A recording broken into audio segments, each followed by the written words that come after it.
Hello, and thanks for tuning in to another episode of The Director's Cut, brought to you by the Directors Guild of America, featuring today's top directors sharing behind-the-scenes stories of their latest films and insights into the craft of directing. Please take a second to subscribe to our show wherever you get your podcasts.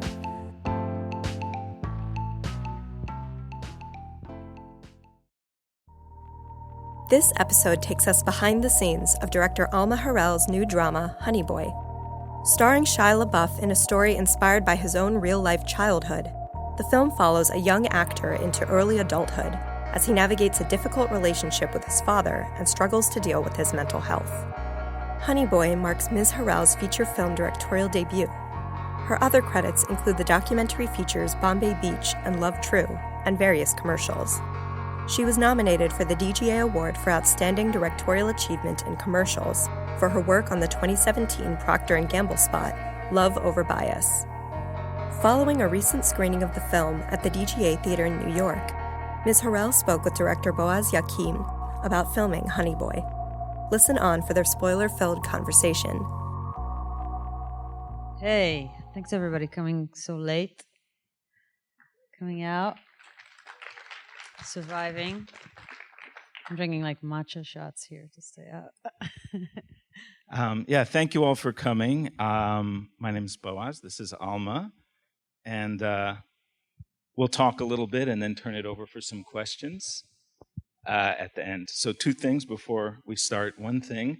First thing, full disclosure, I consider myself extremely fortunate to have been married to this incredible woman for 10 years. And though that's no longer the case, I consider myself equally lucky to be able to say that she's my best friend and family for life. And I was incredibly moved that she asked me to do this Q&A, and I'm really pleased to be doing it. Thank you. Second thing, Honey Boy, I guess, posted the highest opening weekend per screen average of any film to open this year so far. So that's super exciting. And I say this only to ameliorate what I'm sure is your terrible guilt that you're carrying for doing this for free instead of paying for independent cinema at the movies. So we'll start. So Alma, this is a wonderful and accomplished and beautiful first film. Obviously, there was a road that you took to get to the place where you were able to make this thing. So tell us a little bit about the road that you took to get to being a first-time feature director. You've made a few docs, but tell us a little bit about the things that were important to you in terms of getting to this space. Wow. It's been such a long road. I don't know where to start, so maybe I won't go all the way to the back because it seems like such a long road, but I've definitely didn't get here in any traditional way, I guess. I didn't go to film school. And I, sort of found my way into this by just on my own, filming things, doing video art, being a little bit in front of the camera. I think I worked at every possible job, from, being assistant producer to, in post rooms and editors and an editor. And at some point I really started doing, I did photography, I did a lot of video art, and I started to do music videos and work also as, I guess what you call in Israel, where I'm from at the time, was referred to as a VJ, which is like a video jockey. I guess when we met, I was doing that, which was consisted of recording a lot of my own little video art and then mixing it live on stages with musicians, together with some live camera and like films I would steal from all sorts of other filmmakers and really perform, I guess, do video performance. And then that led to music videos. And at some point when I was very frustrated with the development of my music video career, when I was already living in Los Angeles, I, kind of felt very stuck. I tried to sustain myself financially and to do commercials and transition into that, and that didn't happen. And when a lot of circumstances came together, both of personal and professional frustrations, I went out and did a film that you produced with me, which was called Bombay Beach. And it was a documentary film that I shot in the desert with a small little camera and 2 lav mics. And that film kind of, I think, changed my life, making that first documentary. And it was a film, it was a film. It had dance in it, it had documentary in it, it had moments in it that were definitely outside of the genre and really helped me find my voice, I guess, as a filmmaker. And that was in 2011. And that film ended up in the hands of Shia LaBeouf when he got into Amoeba Records to look for a DVD about Bob Dylan. And because this film had music by Bob Dylan and some really tired employee at Amoeba Records that was probably overworked, put it in the wrong section, and it somehow ended up in the Bob Dylan section. And Shia came in, took it, watched it twice that night, and then emailed me to my website. And I remember getting that email, by the way, and you were telling me that's probably not him. If it was him, he would have emailed you through an agent or something. And I was like, no, I think it's him. And I emailed him back, and we went and gotten a dinner together. We had a dinner together and kind of started talking and connecting. And 2 weeks later, we did a music video for Sigur Rós. So that was, sort of how it all started, I guess, to go into the more, just full-length feature films. Well, to touch on something that you kind of mentioned is that you didn't have not that there is a traditional one, but certainly not a traditional background in directing and so on. And one of the discussions that we often used to have was, you had films that you loved, you had influences that you were interested in, but you you didn't want to become too stuck on things that had been done before. Like, you were always really trying to make a balance between knowing what was done and where you were coming from, but wanting, and you can really see it in this film, that it has an original perspective, an original eye to it. Talk a little about that feeling or that philosophy that you had. Wow, that's such an interesting question. You know me so well. Yeah, I think that I have this, it's kind of a rebellious, childlike, probably I have to grow up out of it at some point, but it's like this real aversion of committing to even saying something is really that dear to me, out of the fear of becoming a fan to the point that it would influence me. And of course, I'm influenced by so many things, but I just really don't like the constrictions of genres, and I also feel like my work in film has kind of come, a lot of it from actually what I've been through in therapy, kind of going into therapy and doing role play in therapy, which was I do think cinema in many ways saved my life, and being creative and finding a creative voice saved my life, and that creativity has always been a way for me to deal with a lot of things that happened to me in my childhood, or traumatic things, or all sorts of stuff that led to a range of behaviors, from addiction to self-harm to a lot of things like that. And I think that when I look at films, a lot of times there's something about them that is either overly planned out and feels like a really realized vision, but that doesn't have any life to it often, or things that have a lot of life to them, but often, and obviously I have so many influences like that, but that don't feel like they're mine, I guess, or I can't say, oh, this is the film I would have wanted to make.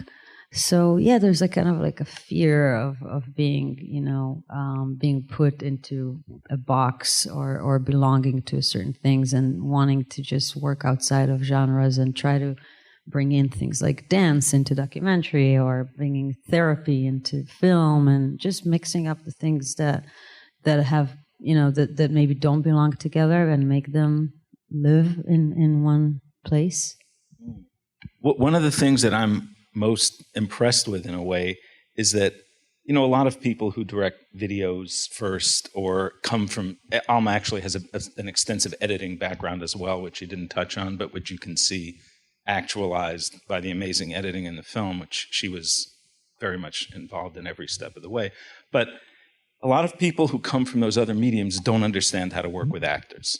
Right. Now, what I find so impressive about this film is that the tone of the acting in it is very tricky. I know I really, as someone who's done, like, it's all grounded in real emotion and in truth, but it's just a little theatrical. It's just a little bit cinematic.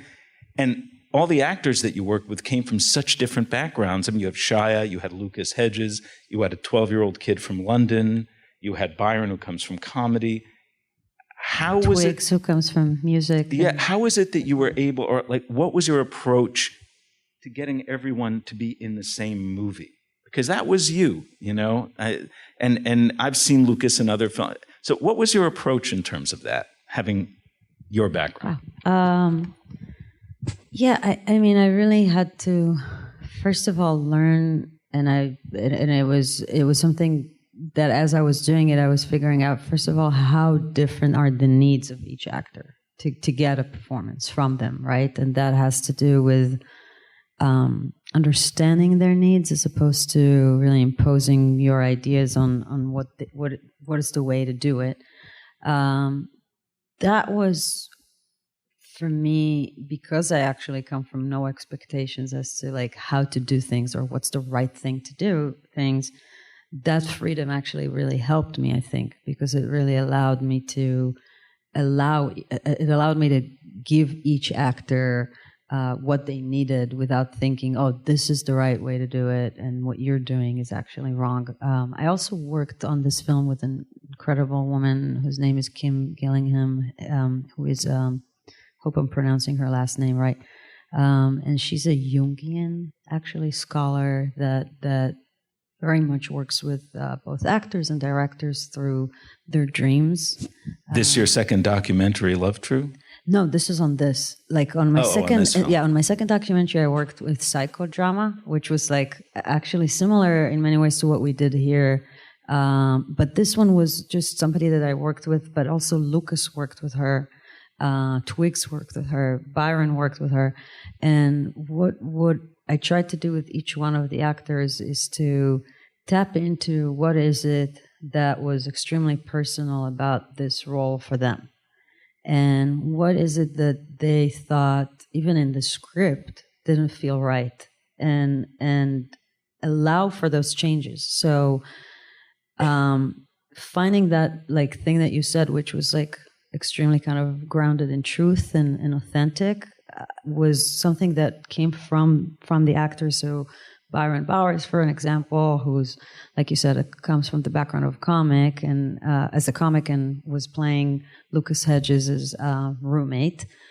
His character was completely different when we auditioned him. It was named differently. It was somebody that was religious, that was playing guitar, and we kind of worked on this with him and Kim and to rewrite everything and actually make it about his cousin, who actually was in prison at the time, and the fact that he saw what's privileged about this situation.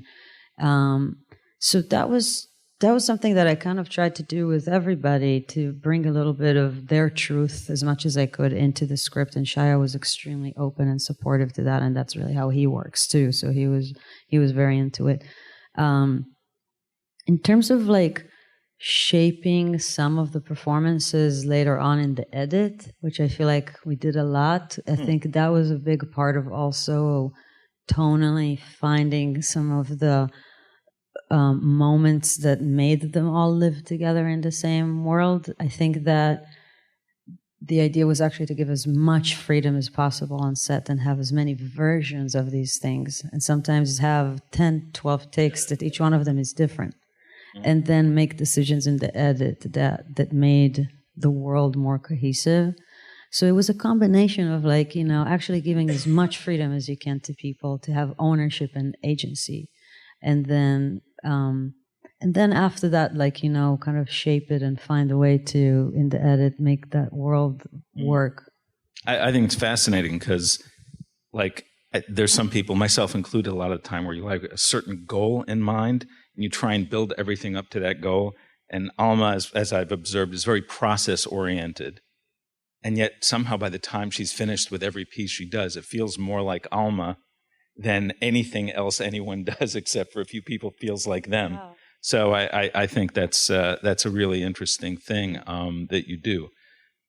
Another thing I would love to find out about, like, your feeling about the film is that when Shia approached you with the script, when he talked to you about it, what was it about doing it that you felt from reading it or even from talking to him about it that was like the most you in it? Like, so that when you listened to him or when you read the script that you went, this is what I'm going to try and connect to in this. Yeah, I mean, this Shia was court ordered, and as you could see in the film, to go to a mental health facility / rehab, and he got sober over there. But what really happened that was meaningful, I think, even more, is that he got diagnosed with PTSD, which explained a lot of the behaviors that he was having and a lot of the experiences that he still struggles with every day, I think. And when I read it, though, and he sent it to me because he was instructed to kind of write it as part of the role play that he was doing and exposure therapy, and when he sent it to me, I felt like there was a few things, right? I mean, first of all, there was just the dialogue, which I was so struck by between him and the father in the first few drafts, which was just James and the little boy in the room and hardly left the room. And older Otis wasn't there yet. But really some of the best moments in the film that I consider at the heart of the film were already there. And the dialogue was just so raw and painful and full of love and things that don't necessarily always live together. But what it was really the most striking thing about it for me was that they hardly ever said what they're talking about until, a few moments. And most of the time they would be talking about pies and clowns and big brothers and cars and what's under the hood of a car. But underneath it, there was always this like very, very urgent, narrative of like masculinity and failure and, pain and all of these things, and they were just communicated all the time in such a funny way sometimes.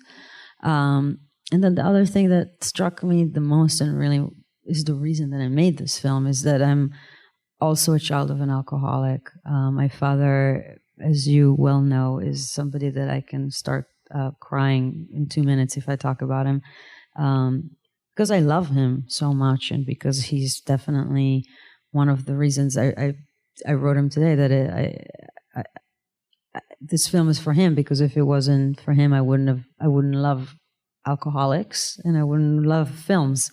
He's an alcoholic till this day, and a drinking one, and he's the one that really took me to the movies. Whenever my mom and him would separate and he wasn't allowed in the house, we would meet in the movies and go to see movies, and he till this day watches movies and sends me his thoughts about every movie that he watches. So yeah, I thought like I really wanted to make a film from the perspective of a child of an addict and a child of an alcoholic, or really any person who has daddy issues, but just like this idea of how your wires are so crossed as a kid and your ideas of love are so entangled with ideas of like pain and guilt and shame and pity and being a caretaker of somebody who's never really found a way to function in the world in like a mature way.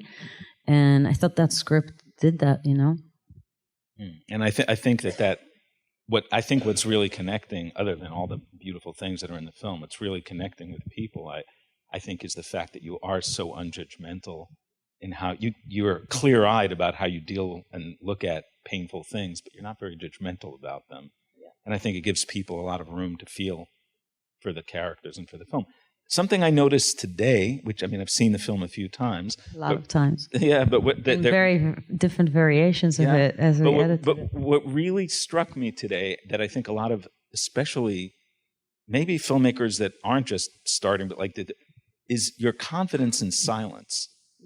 right? Like the film really has today the counterpoint between the loud moments, Shia's kind of intensity, and then these just long observational moments where there's like, is that something that you planned out, was to create that contrast? Because a lot of people just be nervous not to fill it up with something, and Wow. I was really in admiration of that watching it today. Yeah, I mean, for sure, something that I think I've done in all of my documentaries too, but I definitely think it wasn't necessarily in the script, but that was just like a lot of the more visual stuff, or, the silent things and the movement, and a lot of the things that I brought into this came from my faith in silence, even though I never shut up.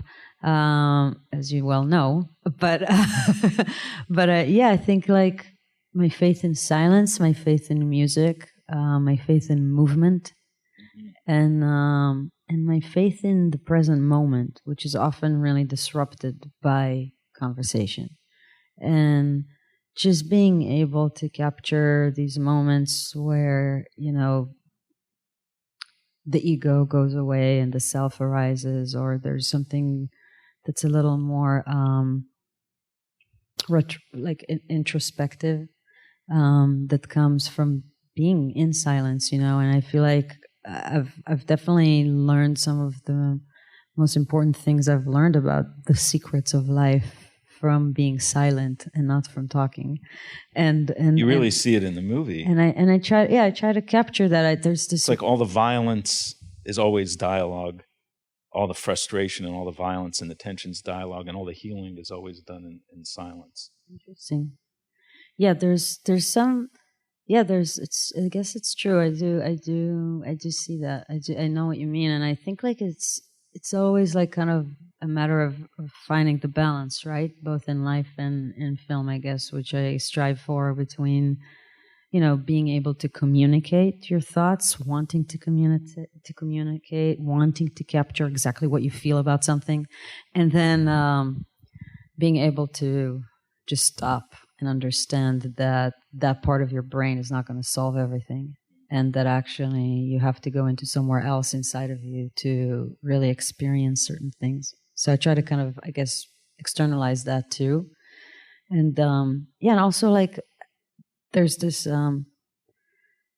thing about this film that was meditative, which is this thing about like breathing in pain. I mean, like a lot of meditation, which I don't practice regularly. I wish I did, but when I do, I value it very much. And it's like this breathing in and out thing, which you can do and really kind of notice things. And this film was really, a lot of it was about breathing pain in and breathing out love, and it's like, it was just an incredible amount of pain, to take in, to make it. And then everybody was just kept taking it in and kept putting out love. I mean, everybody on the set and everybody and every actor and everybody that I think worked on this. And that I think happens in silence. I'm going to open it up to some questions in a second. I'm just going to fanboy one thing, which is, aside from being a brilliant director, Alma also has started a fantastic social-minded, I guess, initiative, it would be called, a few years ago. She, in a remarkably short amount of time, it seems, she started an initiative to basically break the glass ceiling for women in advertising and commercials called Free the Bid, and it has since grown into an initiative called Free the Work, where it's increased and helped women gain access in the entertainment industry in places that it hadn't been before. Do you want to just say a little word or two about that as well? Because it's amazing what she's been doing. Thank you. Free the Work. I mean, Free the Bid is something that I started in the advertising world out of a lot of frustration of not being able to get work myself, but also seeing a lot of the women that I know not getting to, to work and to even be considered. And I think that what Free the Work is doing is that it we exist in like 20 countries around the world. We have ambassadors everywhere, and what Free the Work is like kind of an IMDb pro meets Spotify, I guess, database that is really for women and underrepresented creators like people of color and trans-identifying, non-binary directors, editors, writers, colorists. So it's a tool for everybody that keeps complaining that they don't know where to find, how to diversify, and all of these words, which really come down to representation and giving opportunity to new stories to be told. There's kind of a lot of goodwill and a lot of initiatives, but you keep hearing all the time, oh, all the women are already working, because there's 5, 6, 7 women that are making films, or 10 women that people know about, and they think that if they're making films, then that's it. And so we have built something that people can really use to discover talent that they're missing out on, and it has been having a really big effect on hiring practices and on people crewing. I use it all the time myself and discover talent through it. So thanks for bringing it up. Yeah, how long ago did you start it? So I started in 2016. It was called Free the Bid then. Yeah, it's Free amazing. The Work 3 just years got launched. Yeah, fantastic. And like our founding partners are Amazon Studios, which are now implementing 300 accounts into all of the productions. P&G, Facebook, AT&T, Ford. It's just like very, very, big, I guess, brands or studios that are doing a lot of work and are giving work to a lot of people, and wanted to make sure that they hire talent, and that feeling of like that excuse of not finding talent was really in the way, and this is a solution for. Fantastic. So I'll open it up to some questions. I guess it's a podcast, so I'm going to repeat your questions after you say them. Yeah. Yes, sir?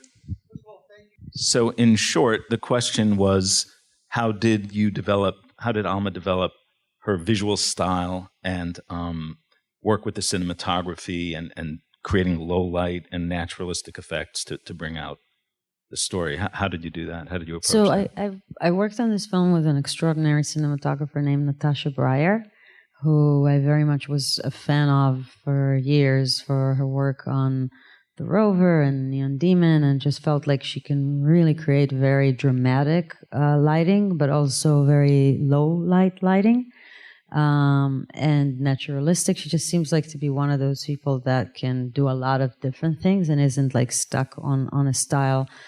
I asked her to, she watched my films like Bombay Beach and Love True, which are my first 2 films, which I was the cinematographer on.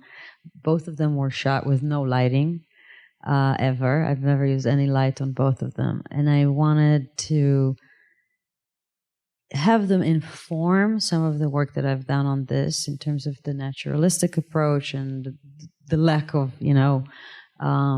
I guess like the more realistic part of it, but also the handheld work that I've been doing on them. And at the same time, bring in her ability to dramatize some of these scenes and actually have beautiful lighting in the motel and, create the canvas of like this Hollywood cinematic world that's contrasting all the time with the, real story of Otis that couldn't be more different than the worlds he gets to play in. So she worked with me to just do like a full breakdown, of the whole film scene by scene and kind of understand what would be the tone in each one of them. We didn't storyboard anything other than the very big, scenes that involved visual effects, like the opening shot, which we did in 1 take.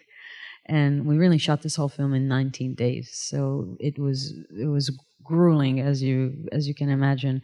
But the most brilliant thing that she's done that allowed for some of the more dramatic stuff feel so kind of like it was, not really a bit seamless, and like kind of like the lighting is always coming from the room, was that she had a few setups of lighting in the room and she operated them live. So we would, instead of lighting, because I wanted to have so much improvisation and for Shia and the actors to move around the room and Otis,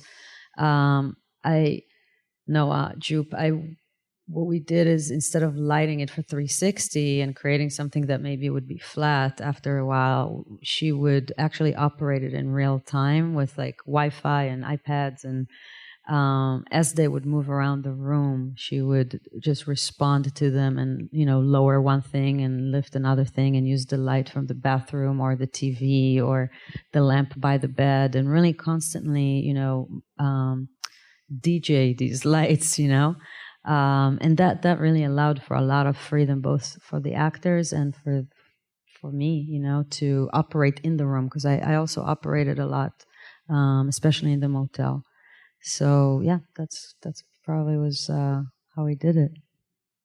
The question is, since Lucas and Noah were playing the same character at different ages, but they're never in a scene together, how did you work on them to create kind of a whole character, and what order did you shoot them in, and did that matter?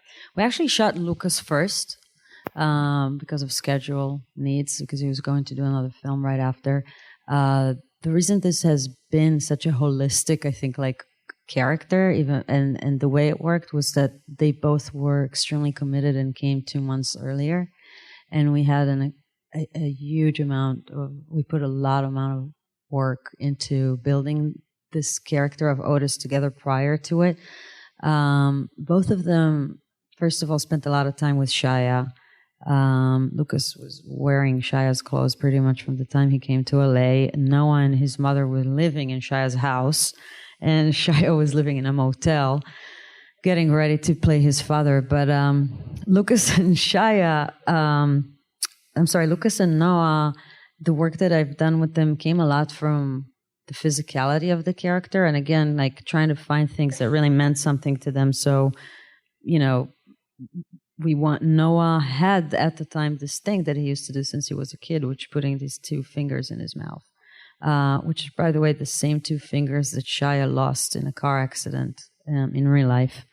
And so just like finding out things like that, and then having him work on starting to implement that into scenes, and then working with Lucas to also do that, and finding all sorts of positions with their hands and how they sit that they both would practice together, sending both of them to the same speech coach, voice coach, and to work on their dialect and actually develop some kind of a timeline for their dialect, because watching together a lot of interviews of Shia since he was a little kid to how he grew up and how his speech was influenced by the company that he kept and who he got, who he was hanging out with and what characters he's played. So really developing all of those things together with Lucas and Noah, and that was actually one of my favorite things to do, because they both connected and loved working together and spent a lot of time together, and even though they never had a scene together, they really worked together towards this film. A couple more questions. And how did your documentary work affect your approach to your feature?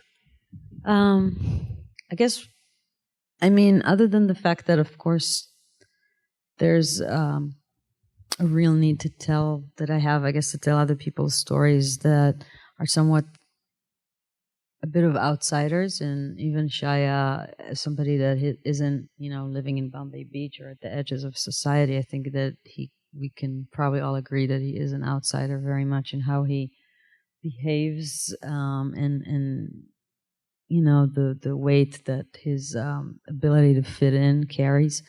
So just this passion to tell somebody's story is always the source, I guess, for what I do. But more than anything, I think that it was almost very organic continuation of what we did in Love True, which is the documentary film that I made before this. And that film had 3 stories, and it had people approach, bring to life their kind of, traumas or memories, and play them with somebody that played their younger selves and interact with them. And those were, people that weren't actors, but they stepped into their memories and recreated them, and by that had a therapeutic experience. And we had a therapist even on set for some of these stories.